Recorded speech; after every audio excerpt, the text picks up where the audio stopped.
একটি ছেলে একটা পুরনো রুম থেকে একটা বই পায়, যার মধ্যে কিছু ভয়ঙ্কর অশুভ শক্তি অর্থাৎ ডিমন সিল করা ছিল।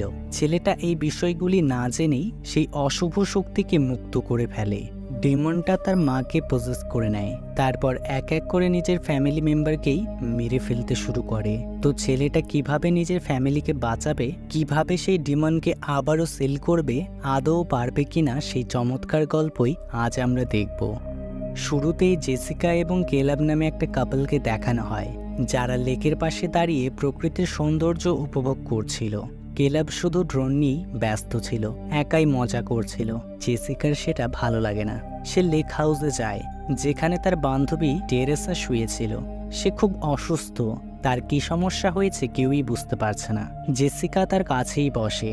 হঠাৎই টেরেসা উঠে বসে, একাই একাই বিড়বিড় করতে শুরু করে, আবার এক মুহূর্তেই অজ্ঞান হয়ে নিচে পড়ে যায়। জেসিকা তাকে তুলতে যায়, কিন্তু টেরেসা তার চুল ধরে মাথা থেকে চামড়া সহকারে ছিঁড়ে ফেলে। জেসিকা হেল্পের জন্য কেলাবের কাছে যায়। কেলাবও তাকে দেখে প্রচণ্ড ভয় পেয়ে যায়, কারণ মাথার চুলগুলো এতটাই ভয়ঙ্করভাবে ছিঁড়ে ফেলা হয়েছে, সত্যিই গা শিউরে ওঠার মতো। তখনই টেরেসাও চলে আসে। ড্রোনের পাখনায় নিজের গলা কেটে জলে পড়ে যায়। কেলাব তাকে রেস্কিউ করতে যায়, কিন্তু টেরেসা তার মাথা ছেড়ে বাইরে ছুঁড়ে ফেলে। সিন শিফট হয় একদিন আগে, যখন থেকে এই ভয়ঙ্কর ঘটনাগুলো ঘটতে শুরু করে। বেথ নামে একটা মেয়েকে দেখানো হয়, যে একটা বারের টয়লেটে আপসেট হয়ে বসেছিল, কারণ সে প্রেগনেন্ট। বেথ এই বাচ্চাটা নিতে চায় না, তার মনে হয় তার বাচ্চা মানুষ করার মতো ক্যাপাবিলিটি এখনও তৈরি হয়নি। সিন শিফট হয় বিল্ডিংয়ের একটা অ্যাপার্টমেন্টে। বেথের দিদি এলিকে দেখানো হয়, যে একজন ট্যাটু আর্টিস্ট।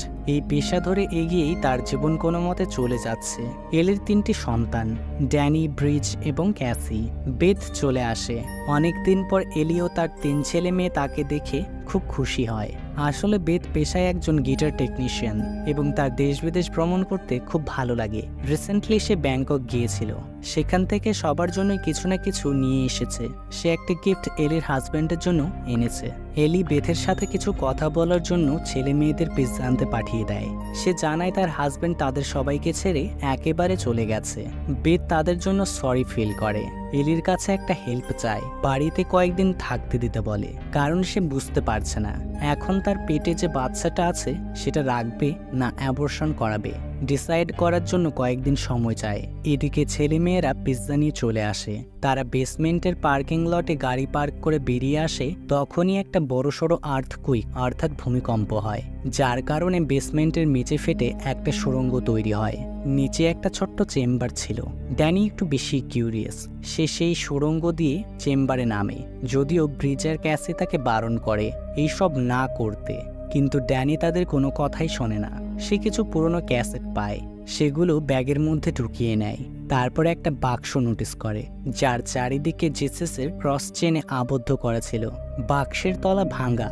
সে সেখান দিয়ে বাক্সের ভিতরকার মূল্যবান জিনিসটা বের করে নেয়, যেটা একটা পুরনো বই ছিল। বইয়ের পাতাগুলো হাড়ের অদ্ভুত স্ট্রাকচারে লক করা ছিল। ড্যানি এটা মিউজিয়ামে বিক্রি করে এলিকে ফাইন্যান্সিয়ালি হেল্প করবে ভেবে নিজের কাছে রেখে দেয়। এদিকে এলি ভীষণ চিন্তায় পড়ে যায়। ছেলেমেয়েরা এখনও বাড়ি ফিরছে না। সে তার একজন প্রতিবেশী কেলাবের সঙ্গে খুঁজতে যাবে, তখনই তারা 3 জন এলিভেটরে উপরে উঠে আসে। ড্যানি নিচের রুমে যায়, বইটা খোলবার চেষ্টা করে, বাট পারে না। বইটা যেন দাঁত দিয়ে মুখ চাপার মতো শক্ত করে আটকে আছে। ড্যানির হাত সে ধারালো দাঁতে লেগে কেটে যায়। রক্তের কিছু ফোঁটা বইয়ের ওপর পড়ে, সঙ্গে সঙ্গে আনলক হয়ে যায়। ড্যানি পড়তে শুরু করে। ভিতরে সব অদ্ভুত জঘন্য ছবি, যেগুলো মোটেও স্বাভাবিক ছিল না। ব্রিজের এইসব ভালো লাগে না। এইরকম বাজে বই কেউ মিউজিয়ামে রাখার জন্য কখনোই কিনবে না। বইটি যেখানে ছিল কাল সেখানেই রেখে আসবে বলেই চলে যায়। ড্যানি থেমে থাকে না, তার কিউরিওসিটি বেড়েই যায়। সে ক্যাসেটগুলো প্লে করে শুনতে শুরু করে, যেখানে একজন প্রিস্ট ফাদার মার্কাস জানান এটা 1913 সালের ঘটনা, যখন এই বইটা খুঁজে পাওয়া গিয়েছিল। এই বইটার নাম বুক অব ডেথ। এইরকম মোট 3টি বই আছে। এইগুলির মধ্যে নরকের সবথেকে ভয়ঙ্কর কিছু আত্মাকে বন্দী করা আছে, যারা পৃথিবীতে এলে সবকিছু ধ্বংস করে ফেলতে পারে। তিনি আরও জানান, এই বইয়ের ওপর আমি রিসার্চ করতে চেয়েছিলাম, কিন্তু চার্চ আমাকে অনুমতি দেয়নি, তাই আমি গোপনে এর উপর রিসার্চ করেছি। এর ভিতরকার ডিমনকে মুক্ত করার উপায় পেয়ে গেছি, যেটা তার প্রথম পৃষ্ঠায় লেখা আছে। আমাকে জানতেই হবে এগুলো সব সত্যি না মিথ্যা। বলেই মন্ত্র পড়তে শুরু করে। সঙ্গে সঙ্গে একটা অদৃশ্য শক্তি অর্থাৎ ডিমন বেরিয়ে আসে। সোজা এলির কাছে যায়, যে কিছু কাপড় নিয়ে এলিভেটরে করে লন্ড্রিতে যাচ্ছিল। ডিমনটা তার পুরো শরীর ও আত্মাকে পসেসড অর্থাৎ নিজের কন্ট্রোলে নিয়ে নেয়। সিন শিফট হয় কিছুক্ষণ পর। এলি বাড়ি ফেরে। সবকিছু একদম নর্মাল। গ্যাস ওভেন চালু করে ডিম ভাজতে শুরু করে আর অদ্ভুতভাবে হাসে। বেথ জিজ্ঞেস করে, এলি তুমি ঠিক আছো? এলি বলে, ও আমার ভিতর আছে। বলি চার পায়ে জন্তুর মতো তাড়া করতে শুরু করে। তারপর মেঝেতে বমি করে অজ্ঞান হয়ে যায়। বেথ ব্রিজকে ক্যাসের সঙ্গে থাকতে বলে এলিকে নিয়ে ড্যানের সঙ্গে হসপিটালে যাওয়ার প্ল্যান করে। নিচে যাওয়ার জন্য এলিভেটরের দিকে যায়। দেখে এলিভেটর পুরোপুরি খারাপ, একদম ভেঙে গেছে। সিঁড়ি দিয়ে এত উঁচু থেকে নিচে নামা একদমই সম্ভব না। দেখতে দেখতে এলি মারা যায়। বেথ প্রচণ্ড শকে আছে। সে বুঝতে পারে না কি করবে। সে কেলাব আর একজন প্রতিবেশীকে ডাকে। কেলাব এলির চোখ দুটো বারবার বন্ধ করে দেয়, কিন্তু সেটা বারবার অদ্ভুতভাবে খুলে যায়। অবশেষে তারা সবাই কনফার্ম হয় এলি ডেড এবং সবাই মিলে তার জন্য প্রে করে। বাকি কাজ কাল সকালে করবে বলে কেলাব আর একজন প্রতিবেশী নিজেদের অ্যাপার্টমেন্টে চলে যায়। বেথ এলির ডেড বডির পাশে বসে ছোটবেলার কিছু কথা মনে করে। তখনই এলি উঠে বসে। বেথ একটু চমকে যায়। দেখে এলির শরীর আগুনের মতো গরম। শরীর ঠান্ডা করার জন্য সে আর ড্যানি মিলে তাকে বাথটাবে নিয়ে যায়। জলে নামা মাত্র এলি ছটফট করতে শুরু করে। একসময় সহ্য না করতে পেরে মাকড়সার মতো লাফ দিয়ে দেওয়ালে চড়ে বসে। প্রচণ্ড বিকট শব্দ করে, যতক্ষণ না কাঁচ অবধি ভেঙে টুকরো হয়ে যায়। তারপর আবার অজ্ঞান হয়ে জলে পড়ে যায়। কিছুক্ষণ পর জল থেকে ওঠে। তার চোখ দুটো একদম অন্যরকম হয়ে গেছে। সে অদ্ভুত সুরে বলে, আমার শুধু তোমাদের মাথাগুলো চাই। তারা সবাই প্রচণ্ড ভয়ে ড্রয়িং রুমে চলে যায়। এলি একটা ধারালো কাচের টুকরো নিয়ে বাইরে বেরিয়ে আসে। দৌড়ে এসে বেথের হাতে ঢুকিয়ে দেয়। ব্রিজ চিৎকার করে বলে, মা দাঁড়াও, তুমি এরকম কেন করছো? এলি এবার তাকেই চেপে ধরে। ট্যাটু করার ড্রিল মেশিন দিয়ে গাল চিরে দেয়। চোখ ফুটো করে মেরে ফেলবে, তখনই ড্যানি এসে তাকে দূরে সরিয়ে দেয়। এলি বলে, তোমরা কেউ আমার হাত থেকে বাঁচতে পারবে না। আজ এখানে মৃত্যুর তাণ্ডব চলবে। চিৎকার চেঁচামেচি শুনে কেলাব চলে আসে। এলি দৌড়ে গিয়ে তার উপর ঝাঁপিয়ে পড়ে। কামড়ে একটা চোখ ছিঁড়ে নেয়। বাইরে আরেকটি ছেলে ছিল। এলি চোখটা তার মুখে ছুঁড়ে দেয়। ছেলেটা সেটা গিলেও ফেলে। ততক্ষণে এদিকে বেড দরজা লক করে নেয়। এলি অনেকক্ষণ ধরে দরজা ধাক্কায়। দরজা না খোলায় সে বিল্ডিংয়ের সব লোককে শিয়ালের মতো ছিঁড়ে খায়। ব্রিজ ড্যানিকে জিজ্ঞেস করে, মাকে দেখতে সেই বইটার ছবিগুলোর মতো হয়ে গেছে, তাই না? ড্যানি স্বীকার করে, হ্যাঁ সত্যি। কিভাবে সেই ঘটনাগুলো ঘটে সবকিছু এক্সপ্লেন করে। বেথ ব্রিজ আর ক্যাসিকে রুমে যেতে বলে এবং সে ড্যানির সঙ্গে বইয়ের ছবিগুলো বোঝার চেষ্টা করে।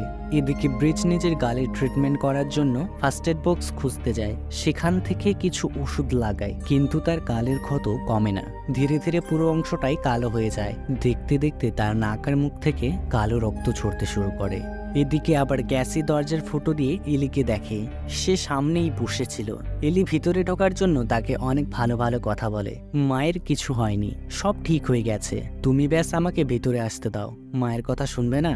ফাইনালি ক্যাসি এইসব কথায় ম্যানিপুলেট হয়ে দরজা একটু খুলতেই এলি একটা হাত ঢুকিয়ে তার গলা চেপে ধরে। ক্যাসি চিৎকার করতে শুরু করে। বেথ আর ড্যানি সঙ্গে সঙ্গে এসে তাকে বাঁচিয়ে নেয়।